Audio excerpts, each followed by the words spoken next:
오늘 저희 되시는 우리 존귀하신 우리 하나님의 말씀은요, 가장 큰 계명입니다. 28절 말씀입니다. 시작입니다. 서기관 중 한 사람이 그들이 변론하는 것을 듣고 예수께서 잘 대답하신 줄을 알고 나와 묻되 모든 계명 중에 첫째가 무엇이니까? 아멘. 지난 토요일 새벽에는 바로 앞절부터 나와 있는 부활에 대한 논쟁에 대한 말씀이었죠. 그 부활에 대한 논쟁의 말씀을 잘 듣고 있던 서기관 중 한 사람, 즉 이 사람도 예수님께 질문하는 오늘 이 사람도 서기관이네요. 율법학자라고도 일컬어집니다. 서기관은요. 첫 번째 서기관들은 원래는 율법을 필사하는 자들이었거든요. 그때 나중에는 율법을 해석하는데 능통하고 정통한 자들로 인정되었기 때문에요. 율법학자 또는 교법사, 지난 개역 한글 성경은 교법사로도 번역되고 있거든요. Teachers of the law, 율법의 교사들입니다. 그래서 처음에는 율법만 필사하는 자들이었던데, 율법만 받아 적는, 그냥 베끼는 사람이었죠, 뭐. 그런데 이제는 복사기가 없으니까요. 그런데 나중에는 율법 해석에 정통하고 능통한 자들이 일컬어져서 율법학자 또는 예전 개역 한글 성경에는요, 교법사, 율법의 선생들이라 그 뜻이죠. 율법의 전문가라든가 율법을 가르치는 선생들로까지 일컬어지게 됩니다. 그 서기관 중에 한 사람, 즉 율법학자라고도 일컬어지는 이 사람이 예수님께서 사두개인들도 머리가 좋거든요. 이들도 율법 그 종교의 한 분파기 때문에 아주 모세오경만 믿는 자들이었지만 아주 말잘하기로 유명하죠. 뭐 그 서기관들이 예수님께 부활에 대한 질문을 드리고 예수님이 꼼짝 못할 줄 알았거든요. 다른 바리새인들 이런 사람들도 모세오경 읽고 믿지만 서기관들도 사두개인들도 보통 사람들이 아니거든요.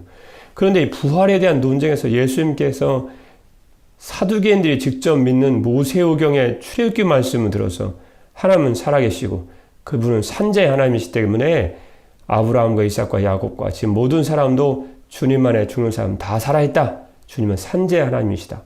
그들이 믿는 모세오경의 출애굽기 말씀을 들어 증거하시니 꼼짝 못하지 뭐. 그래서 사두개인들이 아무리 지혜가 있고 박식하다고 인간들은 생각한다고 할지라도 지혜자이시며 전능자이시며 왕중의 왕이신 그분 앞에 신적인 지혜 앞에 아무리 유구무원 100개만 입이 있어도 말을 못하는 그들 보고 서기관 중에 한 사람인 율법학자도 본인도 주님의 율법을 가르치고 해석하고 율법의 전문가요, 율법의 교사요, 율법의 정통한 자를 그러지만 감탄하는 거예요. 무릎 딱지도. 야, 저분 정말 보통 분이 아니시다. 그래서 이 당시에 유대인들, 특히 율법학자들 사이에서는요, 심한 논쟁이 있었습니다. 왜냐하면 우리 기관들이 몸의 지체가 248개다. 이렇게 그들은 생각했습니다. 몸의 지체가 248개다. 1년은 365일이다. 그래서 248 플러스 365 그래서 총 613개의 조항이 율법에 있다고 생각했습니다. 그들의 생각에 그렇게 생각했다 그 뜻입니다. 사람의 지체가 몇 개냐? 248개다. 그래서 248개의 적극적인 행하라는 계명이 있고 행하라는 명령이 있고요. 1년이 며칠이냐? 365일이다. 그래서 365개 행하지 말라는 소극적인 적극적인 행함의 계명인 248계명과 1년 365일이듯이 소극적으로 행하지 말라는 금지령에 대한 계명이 365개일 것이다. 그분이 그렇게 나름대로 유대인 율법학자들은 유대인 학자들은 그렇게 생각했습니다. 율법학자들은. 그래서 총 248 플러스 365 그래서 613개의 계명이 율법에 있을 것이다. 근데 있다라고 생각한 걸 그들 나름대로 정리를 한 것입니다. 그런데 613개의 적극적인 명령을 행하는 계명과 365개의 소극적인 금지령을 명하는 계명, 이 613개 중에 계명 중에 어느 것이 첫째 되는 계명이냐라고 이 율법 학자들 사이에서, 율법의 전문가들 사이에서는 끊임없이 논쟁이 되었거든요. 그래서 그 서기관 중에 한 사람 율법학자가 그에 대한 질문을 한 것입니다. 야, 부활에 대한 논쟁도 저렇게 사두개인조차 유구무원으로 만든 예수님이시라면 우리가 정말 궁금하고 끊임없이 율법의 전문가들, 율법 학자들이 논하고 있는 도대체 613가지의 계명 중에 어느 것이 큰 계명이냐 한번 물어봐야 되겠다. 여쭤봐야 되겠다. 그래서 28절 말씀이에요. 서기관 중에 한 사람이, 즉 그들이 서기관, 즉 율법 학자라고 일컬어지죠. 율법 학자가 선생님, 대답을 너무 잘하니까요. 선생님, 모든 계명 중에 우리가 그토록 알고 싶었던 우리 613가지의 계명, 248가지, 365가지의 계명이 있다고 생각하는데, 즉 618가지, 613가지 계명 중에 이 모든 계명 중에 도대체 어느 계명이 가장 중요하고 가장 첫째가 되고 가장 기본이 되며 가장 근본적이고 가장 우리가 중요하게 여겨야 될 계명입니까? 제1계명이 도대체 무엇입니까? 그런데 그들은 실은 1계명을 재물에 관한 걸로 생각했거든. 레위기서 말씀을 드렸어요. 그래서 하나님 온전한 재물, 그래서 흠없는 재물에 대한 말씀일 것이다. 그렇게 생각했거든요. 그들은 첫 계명에 대한 말씀을 재물에 대한, 재물과 희생에 대한 계명으로 생각했습니다. 그런데 주님께서는 29절 말씀이요. 그건 뭐 중요한 게 아니고 그들에 대한 생각했다. 그 뜻입니다. 그냥 29절 말씀이요. 주님이 첫 번째로 제일 중요한, 가장 중요한 계명에 대한 논쟁에 대해서 한마디 이렇게 말씀하십니다. 29절 말씀이에요. 예수께서 대답하시되 첫째는 이것이니, 그 다음 말씀이에요. 이스라엘아 들으라. 주 곧 우리 하나님은 유일한 주시다. 그래서 가장 큰 계명 중에서 주님께서 저와 여러분에게 하시는 첫 번째 가장 중요한 교훈의 말씀은요. 하나님은 유일한 주시다.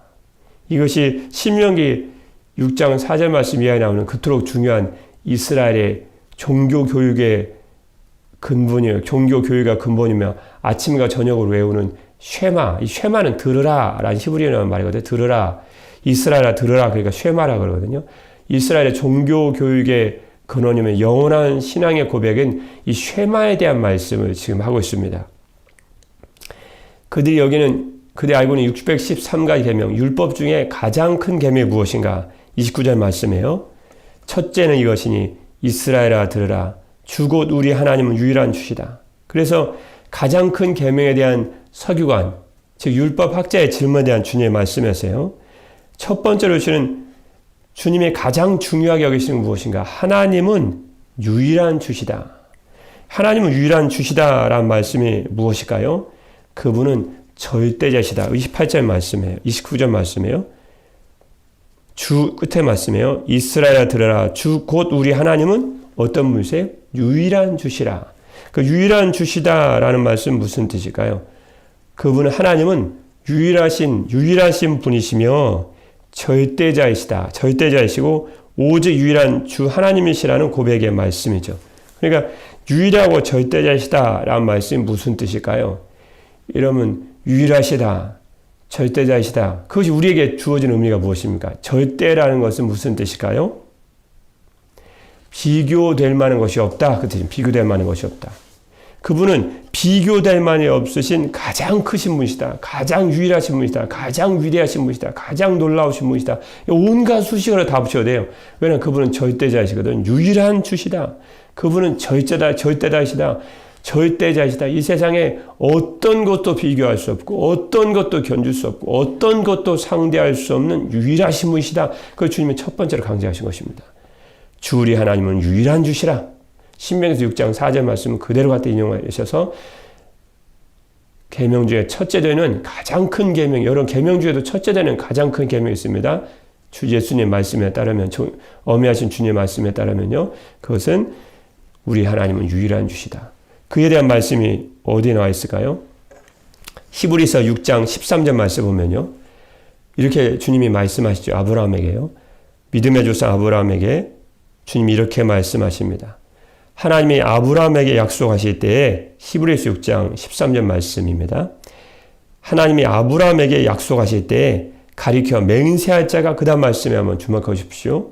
자기보다 더 큰 이가 없으므로. 그분은 절대자거든요. 비교 대상이 안 되거든요. 아무도 주님과 견줄 자가 없습니다. 그래서 하나님께서 아브라함이 약속하실 때, 우리는 약속할 때 뭐 누구 이름으로 한다든가, 뭐에 비교한다든가, 뭐에 견주고 한다, 그렇게 할 텐데, 하나님은 자기보다 더 큰 이가 없으므로 하나님 당신을 가리켜 맹세하신 거예요. 하나님과 비교하고 견줄 대상이 없으니까요. 하나님 가장 크시고 가장 위대하시고 가장 놀라우시고 가장 어미하시고 가장 대단하신 분이시기 때문에 더 이상 뭐 다른 것을 대고 맹세할 수가 없는 거예요. 자기보다 더 큰 이가 없으므로 자기를 하나님 당신을 가리켜 맹세하여 이르시되 자기를 가리켜 맹세하여 이르시되 내가 반드시 너에게 복주고 복주며 너를 번성하게 하고 번성하게 하리라 하셨더니 그 다음 말씀이요. 그가 아브라함 이같이 오래 참아 약속을 받았느니라. 그런데 그분은 크고 위대하시고 견주자가 없고 위대하시고 유일하신 절대자이신 유일한 29절 말씀처럼요. 우리 하나님은 그런 유일한 주신데 그게 그런 유일한 주신데 그분이 우리가 무슨 상관이냐는 거죠. 그래서 29절 말씀이요. 그분은 우리 하나님이시라.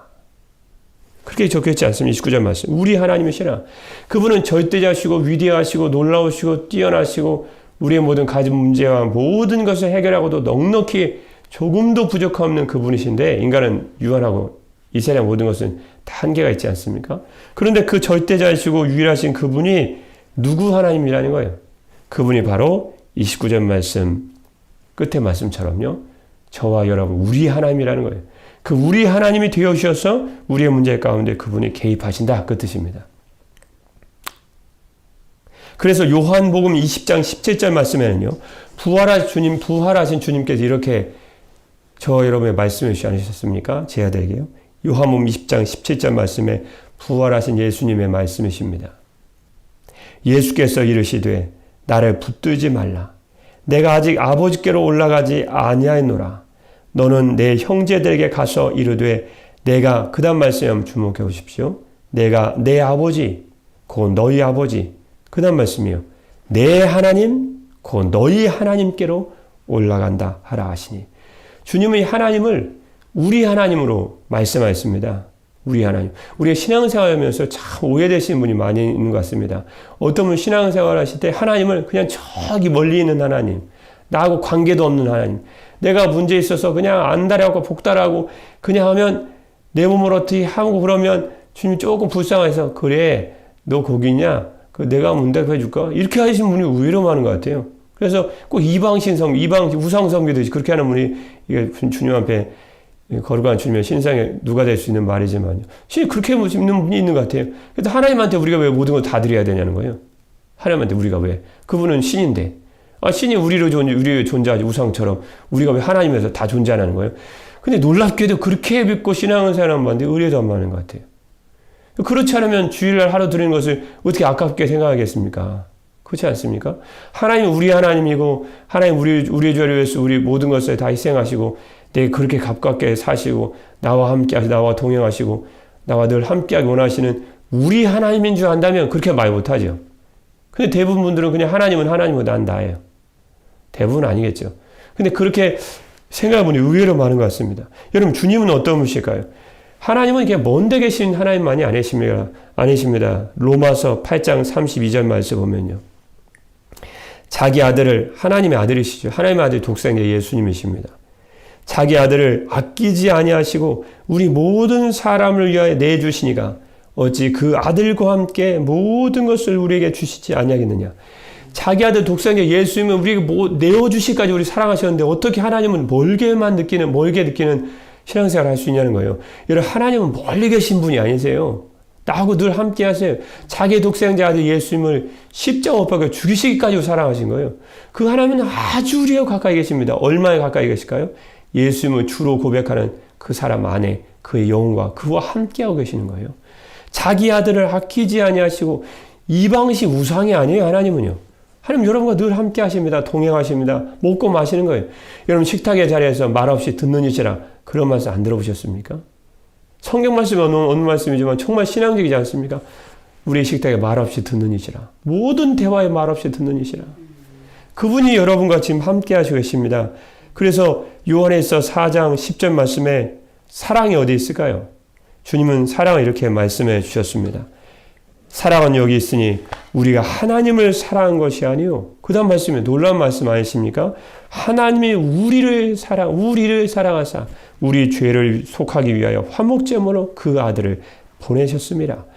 예수님 우리 죄를 위해 화목제물로 하나님과 우리의 화평을 이루기 위해서 우리의 죄를 위해 그 아들을 십자가 죽기까지 사랑하시기 위해서 십자가 내어주시기 위해서 보내셨는데 어떻게 그분이 먼데 하나님만 계시겠냐는 거예요.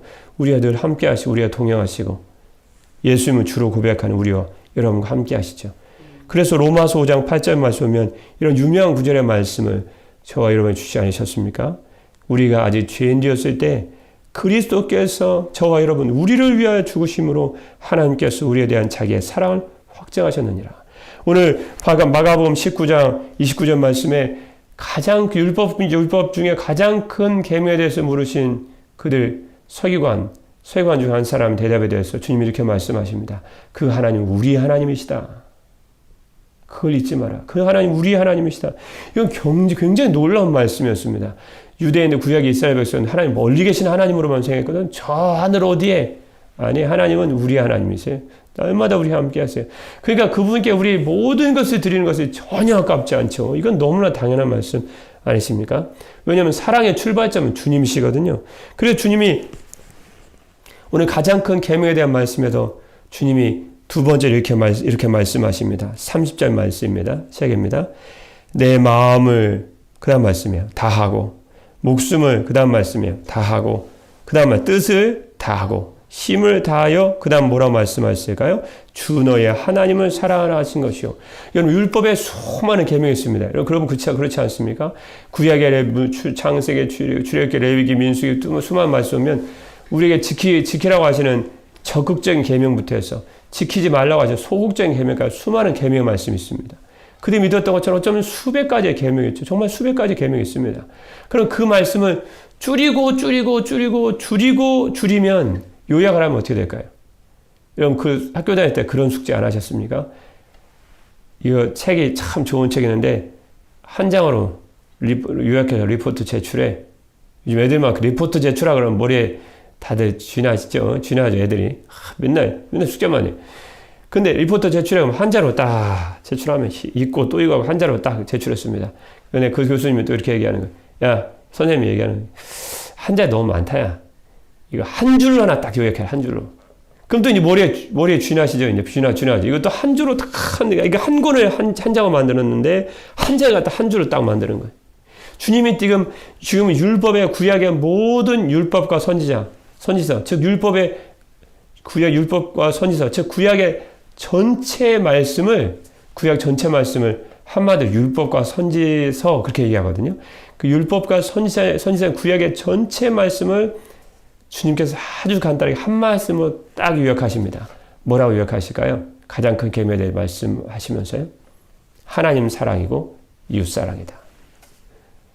유대인들은 깜짝 놀란 말씀이죠. 율법학자들은 수백 가지 계명을 수많은 계명 어느 계명이 가장 크냐라고 말씀하는 것을 통해서 가장 큰 계명을 찾기 위해서 서로 논쟁하냐 정신없는데 율법은 구약의 모든 말씀, 율법의 총체적인 계명을 가지고 한마디 말씀으로 딱 요약하는 거예요. 그건 첫 번째는 하나님 사랑이다. 두 번째는 이웃 사랑이다. 여러분 구약에는 전체 말씀을 내일 새벽까지 한번 요약해 보시겠습니까? 한 문장으로요. 여러분 아마 열심히 읽어도 힘들 것입니다. 그때 주님 한마디로 말씀하시죠. 구약의 전체 말씀, 성경의 전체 말씀, summed up, 그러니까 NIV에서 summed up, 한 가지 요약했을 때 그것이 무엇인가? 주님 너무나 명쾌하십니다. 주님의 말씀의 주인이시니까 틀리시죠. 말씀 자체이시니까. 하나님 사랑이고 이웃 사랑이다. 그런데 주님은 하나님 사랑에 대해서 이렇게 말씀하십니다. 30절 말씀이요. 방금 같이 읽었던 말씀처럼요. 내 마음을 다해라. 그리고 목숨을 다해라. 뜻을 다하라. 힘을 다하라. 무슨 뜻일까요? 다하라는 말씀이 4번이나 강조됩니다. 그럼 신앙생활에 문제가 왜 발생할까요? 오늘 말씀에 해답이 다 있습니다. 다 하지 않아서 그렇습니다. 100%를 드리지 않아서 그래요. 하나님 우리에게 주실 때 자기의 독생자 아들을 내어주셨다라는 것은 하나님 자신을 우리에게 내어주신 거거든요. 하나님 100%를 내어준 사랑이었는데 우리는 날마다 99%도 안 돼요. 50%, 40%, 어떤 분은 미달에 20%, 10%예요. 대학교에서 학점 받으면 다 F학점이에요, F학점. 그러니까 우리가 하나님께 다 다 내어드리지 못함으로 거기서 문제가 생기는 거예요. 다른 것이라고 생각하는 것은 다 오해입니다. 다 오해예요. 지금 우리가 잘못 알고 있는 거예요. 우리 주님의 말씀에 다 초점 있지 않습니까? 다 하고, 다 하고, 다 하고, 다 해요. 신앙생활 비밀이 다 담겨 있습니다. 이 말씀에. 우리가 신앙생활 문제가 생기고, 뭐 몸이 아프다, 뭐 인생에 문제가 생긴다, 뭐 다 해답이 있는 거예요. 다 하지 않아서 그래요. 자, 이 말씀을 다 쓰면 우리가 문제구나. 하나님 온전히 우리가 다 내어주셨는데 우리는 뭐 하잖아요? 마음을 다 하지 않아요. 목숨을 다 하지 않아요. 목숨도. 뜻도 다 하지 않아요. 힘도 다 하지 않아요. 모든 것을 다 들여서 주님을 섬기잖아요. 왜요? 하나님, 우리 하나님이라는 생각을 못 하는 거예요. 하나님이 얼마나 우리 사랑하셨는데 그분이 우리 하나님이라는 생각을 못 하는 거예요. 그분의 사랑을 다 하면 어떻게 해요? 다 하게 돼요. 마음도 다 하게 되고, 뜻도 다 하게 되고, 목숨도 다 하게 되고, 뜻도 다 하게 되고, 힘도 다 하게 돼요. 이 힘이라는 단어는 헬라어에 해당하는 단어를 보면요, 두 가지가 해당됩니다. 영적인 힘을 다하고 육적인 힘도 다하는 거예요. 그러면 마음과 힘과 뜻과 힘이 무엇인가? 하나님께 은혜로 받은 모든 은총의 선물을 다 일컫는 거예요. 하나님이 내게 주신 모든 것, 모든 직장, 삶, 내 말, 생각, 행동거지, 모든 것, 나의 주님께 주신 은혜로 주신 지식, 그것이 인간적인 지식이든 무엇이든 신적인 지혜든 지식이든 무엇이든 다 하나님 우리에게 이 은혜를 주신 것은 다 마음과 뜻과 힘과 정성에 다 포함된다는 거죠. 그것을 다 하라는 거예요. 왜요? 주님이 그냥 요구하셨습니까? 주님 우리가 먼저 다 주셨기 때문에 주님은 요구하실 수 있죠. 내가 너에게 아들까지 다 주었으니 너도 마음을 다하고 뜻을 다하고 힘을 다하고 정성을 다하고 목숨을 다해서 나를 사랑해 주지 않겠는가? 하나님의 말씀이거든요. 그래서 가장 큰 계명의 두 번째 말씀은 역시 하나님의 사랑입니다. 포인트가 핵심 말씀 다 하라는 거예요. 여러분 다 하는 사람에게 문제가 없어요. 왜요? 그 다 하는 사람, 그 문제 없는 그 모든 것 가운데 하나님에 대한 헌신 그 가운데 하나님이 다 하나님께 해결해 주시거든요. 꼭 다 기억하십시오. 다 하지 않아서 그래요. 다 하지 않아서.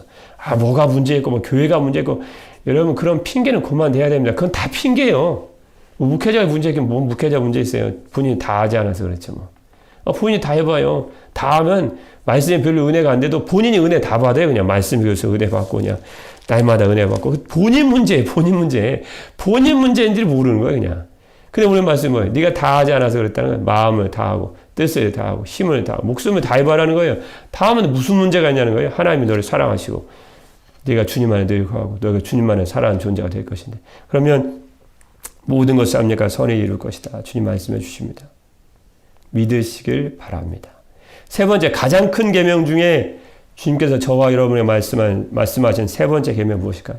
그 두 번째 율법의 요약, 구약성경 전체의 요약 두 가지였죠. 하나님 사랑, 이웃사랑. 그래서 이웃사랑입니다. 31절 말씀입니다. 시작입니다. 둘째는 이것이니 내 이웃을 내 자신과 같이 사랑하라 하신 것이라. 이보다 더 큰 계명이 없느니라. 여러분 이거 구약성 레위기서 19장 18절 말씀에 내 자신과 같이 내 이웃 사랑하기를 내 자신과 같이 하라. 나는 여호와니라 라는 말씀을 주님 인용하신 말씀이신데요. 이 말씀은 구약성경 레위기 19장 말씀 못해 이스라엘 백성들은요. 두 가지를 생각했습니다. 첫 번째 이웃하면 누구냐? 이스라엘 백성이다. 그럼 좀 양보하면 누구냐? 이스라엘에 귀화한 이스라엘 사고는 외국인이다. 이스라엘로 귀화한 이스라엘 백성이 되기 위해서 하나님 여호와시라는 고백하고 할례도 받고 이렇게 이스라엘 백성이 귀화한 외국인이다. 그들을 사랑해라. 근데 주님은 누가복음 10장 29절 말씀에부터 나오는 선한 사마리아의 비유를 통해 예수님이 이웃의 개념을 확 확대시켰습니다. 누가 이웃이냐? 네 주변에 내 도움이 필요한 사람이 이웃이다. 저도 예전에 처음에 주님께 도움을 구할 때 도움을 구하는 것을 생각하고 이웃을 누구를 도와줘야 됩니까? 저 멀리 있는 아프리카 사람을 도와줘야 됩니까? 저 쿠테타가 아닌 미얀마 사람을 도와줘야 됩니다. 그런 이야기죠. 누구를 도와줘야 됩니까? 근데 주님 하신 말씀 그거였습니다. 네 주변에 있는 사람을 도와줘라. 그래서 저는 좀 깜짝 놀랐습니다. 주변에 있는 사람 너무 흔하잖아요. 죄송한 말씀, 흔하잖아요. 그냥, 주변에 있는 사람, 누가 주변에 있는 사람 도와준다, 누가 인정해 줍니까? 저희 아프리카 하나 도와줘. 저 미얀마 하나 도와준 데가, 세계 선교야, 누가 인정해주고, 대단한 교회다. 그렇게 생각하지 않겠습니까? 우리는 약간 그런 착각이 있거든요. 주님 말씀 그게 아니었습니다. 네 주변에 도움이 필요한 사람이 네 이웃이다. 그 눈이 열리더라, 그다음부터. 내 주변의 사람을 도와줘야 되는구나. 그러니까 보이는 거, 그 다음에. 그러니까 주님이 그 다음에서는, 그다음부터는 이웃이 없어도 주변에 다 알 수 있는 이웃을 두시는 거예요. 알게 하시는 거예요. 전화를 통해 알게 하시고, 문자를 통해 알게 하시고. 갑자기 이웃이 늘어나는 거예요. 내 주변에 있는 사람을 도와주는 것이 내 이웃이구나. 내 도움이 필요한 사람, 내 주변에는. 여러분, 멀리 있는 사람 꼭 도와주려 하지 마십시오. 멀리 있는 사람도 중요하죠. 도와줄 것도 중요하죠. 그건 나쁜 게 아니에요. 그러나 정말 중요한 우리 이웃이에요. 여러분, 주변을 돌아보십시오.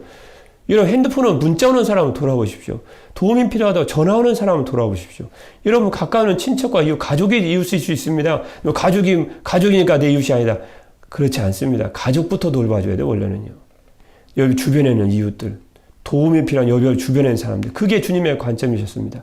누가복음 10장 말씀에 주님이 말씀해 주지 않습니까? 선한 사마리아인을 통했어요.